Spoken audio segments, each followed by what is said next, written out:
Hi friends, welcome to our channel Anu tailors official. మనం thread piping వేసేటప్పుడు నీట్గా రావడం కోసం ఒక చిన్న టిప్ ఉంది, చూద్దాం.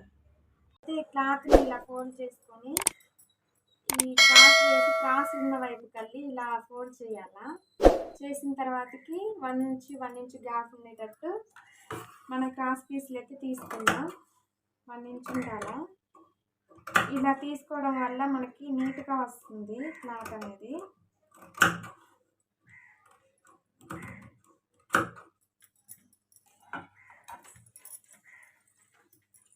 ముందుగా క్రాస్ పీస్లను అయితే ఇలా తీసుకోవాలి.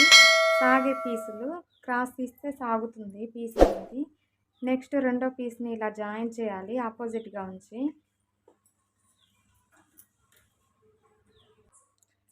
ఫ్రెండ్స్, ఇలా ఆపోజిట్గా పెట్టుకొని క్లాత్ని ఇలా స్టిచ్ చేయాలి.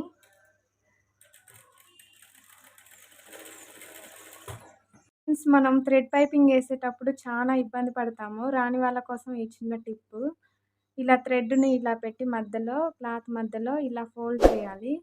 చేసిన తర్వాతకి 2వ నెంబర్ కుట్టు పెట్టుకోవాలి. పెట్టుకున్న తర్వాత మిషన్ పాదం లేపి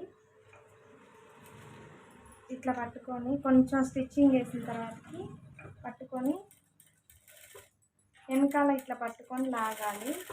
కుట్టు అనేది నీట్గా పర్ఫెక్ట్గా వస్తుంది.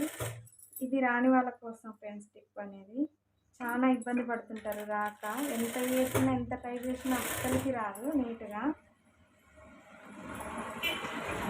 ఇలా గుంజుతూ ఉంటే వెనకాల ఉన్న క్లాత్ స్టిఫ్గా నెడుతూ ఉంటుంది. నెట్టడం వల్ల స్టిఫ్గా వస్తుంది పైపింగ్ అనేది. చూడండి కుట్టు ఎంత నీట్గా పర్ఫెక్ట్గా వచ్చిందో. దారం పక్క మట్టే పడ్డది, థ్రెడ్ పైపింగ్ పక్క మట్టే. సరే, బాయ్ ఫ్రెండ్స్.